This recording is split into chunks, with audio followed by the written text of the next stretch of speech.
Salut tout le monde, c'est bientôt Halloween et je me suis dit que c'était l'occasion pour moi de partager avec vous une de mes expériences étranges de voyage à la Nouvelle-Orléans. Alors accrochez-vous bien parce que je vais vous raconter ce qui s'est passé pendant un des ghost tours que j'ai suivi en Nouvelle-Orléans et également quelques histoires de fantômes que j'ai pu récupérer pendant cette visite guidée du Vieux-Carré. Alors pour ceux qui ne le savent pas, la Nouvelle-Orléans est extrêmement réputée pour toutes ces histoires de fantômes et ses maisons hantées. Le centre-ville qui est appelé le Vieux-Carré ou en anglais The French Quarter, ce qui veut dire en gros le quartier français, même si l'architecture est entièrement espagnole. Mais bon, je ne vais pas m'étendre sur toute l'histoire de la Nouvelle-Orléans, c'est pas le sujet de cette vidéo.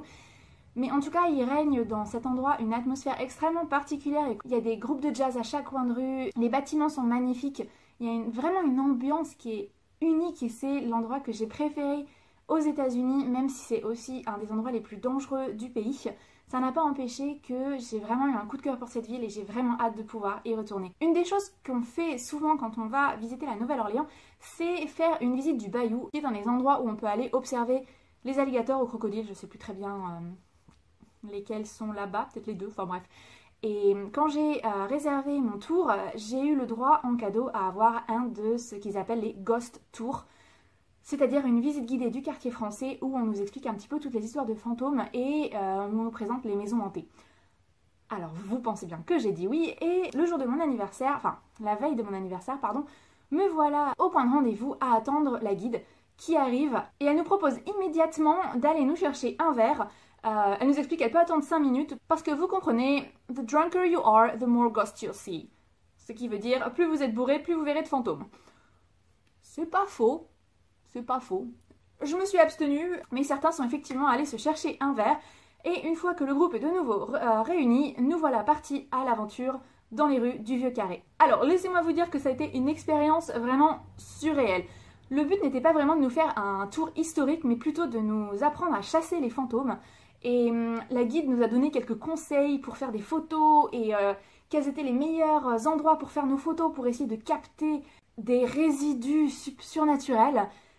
Et du coup, je dois avoir 200 photos de cette visite, aucune vraiment exploitable parce que vous pensez bien que je n'ai trouvé aucune preuve de l'existence des fantômes. Hein. Je suis partie l'esprit ouvert, hein, mais j'ai juste une photo de la maison de Delphine Lalaurie, dont je vais vous parler après, avec des lumières un petit peu étranges. Donc je me dis, allez, c'est ma photo surnaturelle, j'y crois, mais soyons honnêtes, c'est simplement un effet de la lumière sur l'objectif. Rien d'extraordinaire. Bref, nous voilà donc partis dans les rues du Vieux-Carré, comme je vous le disais, et à un moment, nous sommes arrivés à un bar. Et ce bar, c'est un bar qui a appartenu auparavant à un pirate du nom de Jean Lafitte. Alors, le nom du bar, c'est Lafitte's Blacksmith Shop, sur Bourbon Street, qui est la rue la plus connue de la Nouvelle-Orléans. Et on a fait une halte dans ce bar, qui est un des lieux soi-disant les plus hantés de la Nouvelle-Orléans. Et la guide nous a fortement recommandé d'essayer le cocktail local qui s'appelle The Hurricane, ce qui signifie l'ouragan et qui porte ma foi fort bien son nom. Je pense qu'il y avait à peu près moitié rhum dans ce cocktail et d'habitude je résiste plutôt bien à l'alcool, mais laissez-moi vous dire que, bon, je me suis laissé tenter, hein, c'est cocktail traditionnel, bar hanté, ghost tour, allez, je me suis dit je vais me mettre dans l'ambiance. Et je commande ce cocktail. Et figurez-vous que je prenais des notes pendant que je faisais ce tour parce que j'étais aux États-Unis en partie pour étudier un petit peu comment ils s'organisent autour du patrimoine.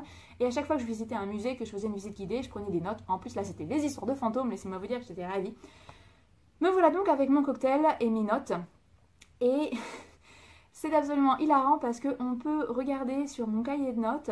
On voit au début, alors c'est évidemment pas bien écrit puisque j'étais en train de prendre des notes un peu comme je pouvais avec mon cahier sur un bras et etc. Mais une fois que j'ai commencé à boire ce cocktail qui m'a rendu bourrée en 10 minutes, on peut voir à quel point l'écriture devient complètement désordonnée, c'est presque illisible sur la fin. Et me voilà arpentant les rues du Vieux-Carré en train de photographier des maisons en espérant photographier un fantôme, à moitié bourrée. Non mais franchement, je crois que c'est une des expériences les plus surréelles de toute ma vie. Et le pire, c'est que à la fin de ce tour, je suis allée manger dans un des restaurants hantés, histoire de continuer l'expérience. Et en rentrant dans mon auberge, du coup, il était bientôt minuit, c'était donc bientôt mon anniversaire. Et les gens avec qui je restais dans l'auberge ont décidé de me faire une petite soirée d'anniversaire et sont allés chercher des gâteaux de Girl Scout, la seule chose qu'ils avaient à disposition, et on a fêté mon anniversaire après cette expérience complètement what the fuck. J'étais toujours bourrée en train de manger des gâteaux Girl Scout et discuter avec ces gens de mon auberge qui jouaient de la guitare. C'est un de mes meilleurs souvenirs de voyage et du coup complètement étrange. Mais bref, on va maintenant passer aux histoires de fantômes. La première histoire que je vais aborder, et dont vous avez sans doute déjà entendu parler, c'est celle de Delphine Lalaurie. Alors Delphine Lalaurie est sans doute une des serial killers les plus atroces dont j'ai jamais entendu parler.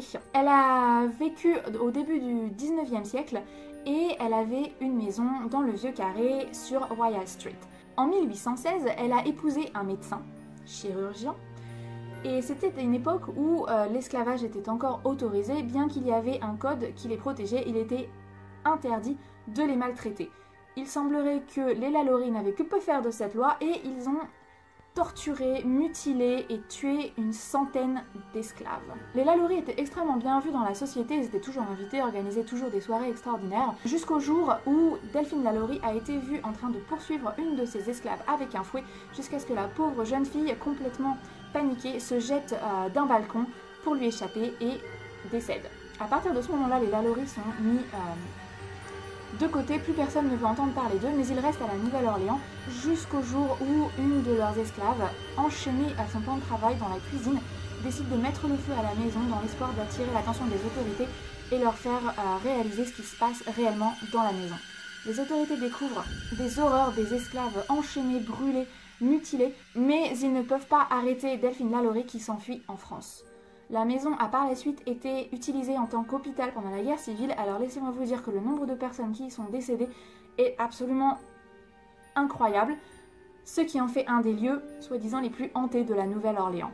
Alors vous en avez peut-être déjà entendu parler de cette histoire grâce à la série American Horror Story, la 3e saison Coven, qui se passe du coup à la Nouvelle-Orléans, où on peut voir le personnage de Delphine Lalaurie.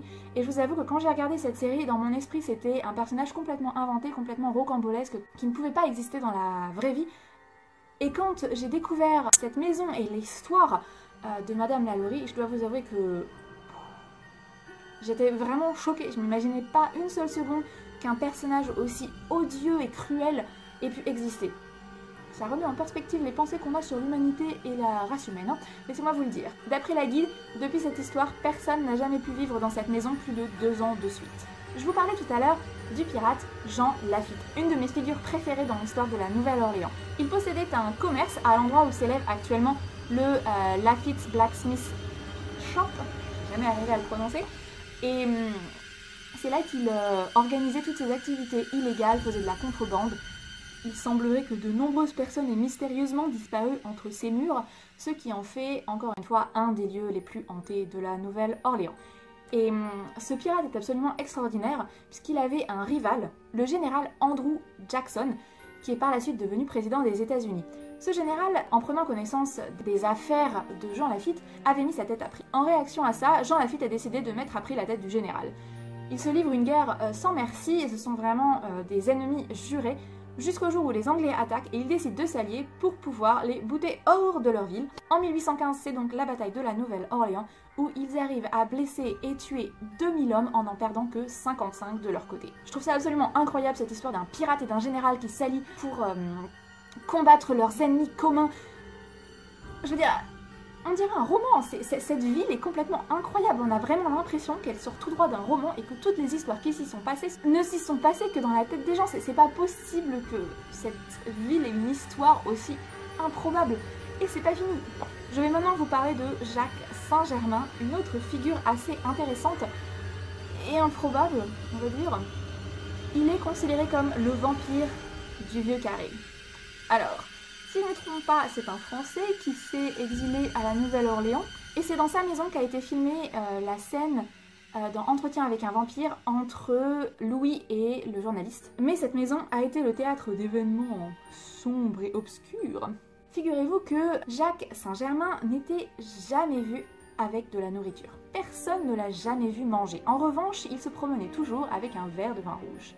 Il s'est avéré qu'il enlevait des femmes de Storyville et qu'il les tuait. L'histoire n'a été révélée que grâce à une jeune femme qui s'est faite attaquer par cet homme et qui a réussi à s'échapper en sautant d'un balcon, attirant ainsi l'attention de la police. Alors la jeune femme a survécu et quand la police a écouté son histoire et est allée rendre visite à Jacques Saint-Germain le lendemain, la maison avait été vidée et ils n'ont retrouvé aucune trace de nourriture, seulement quelques bouteilles qui contenaient un mélange de sang et de vin rouge.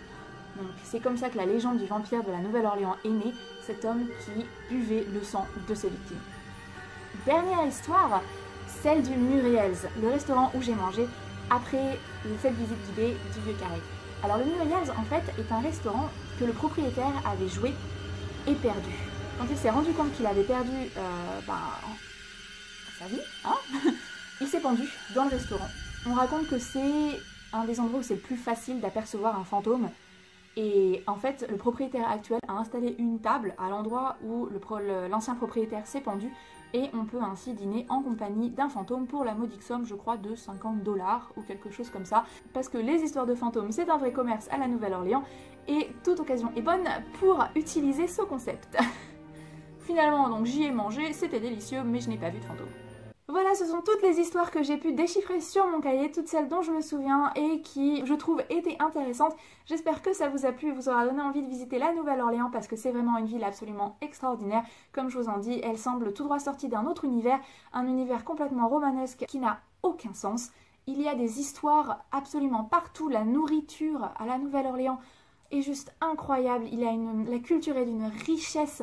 Bref, vous l'avez compris, c'était vraiment un énorme coup de cœur et je vous en reparlerai avant Halloween puisque je suis aussi allée voir une prêtresse vaudou et j'ai bien envie de vous partager cette expérience ou en tout cas de vous expliquer un petit peu ce qu'est le vaudou parce qu'il y a beaucoup d'incompréhension qui tourne autour de cette religion, parce que c'est bien une religion qui est toujours pratiquée aujourd'hui et qui a des figures très intéressantes également.